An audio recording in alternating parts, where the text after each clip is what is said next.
I always thought that New Year's Eve must be the loneliest night of the year.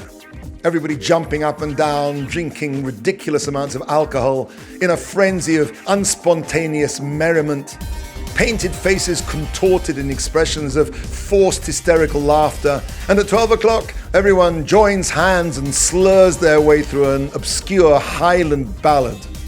And then the morning after. New Year's Eve was always a bit of a mystery to me. There was a great Jew who passed away from this world not so many years ago. And in the month of Elul, before Rosh Hashanah, his entire demeanor would change. He would sit silently at his meals, surrounded by his students, in complete silence. Rosh Hashanah was coming. How could you speak when the books of life and death were about to be opened?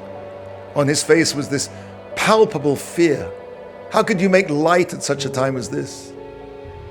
We live in a world where everything has to be light. The word heavy has become almost exclusively negative, as in, you're so heavy, man.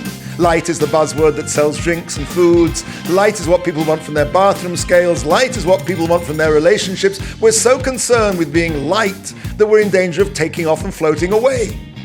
Is it any wonder then that we have difficulty preparing for the heaviest day in the year, Rosh Hashanah? Imagine you've been living in a place for many years and then quite suddenly you have to go away.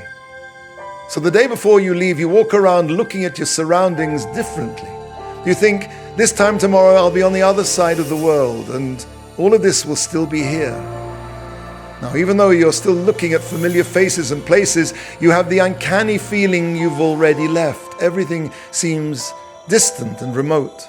The here and now becomes the there and then.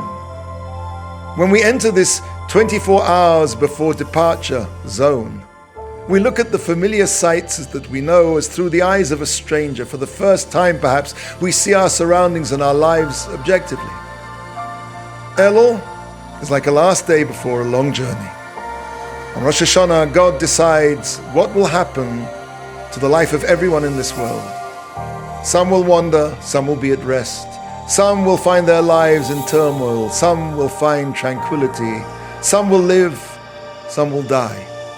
In Elul, God allows us to come very close to Him. Every morning, the shofar is sounded in the houses of prayer like a ship's siren calling us, warning us that the boat is about to sail. All aboard! You can't stay where you are. All aboard for the new year, all aboard for the future.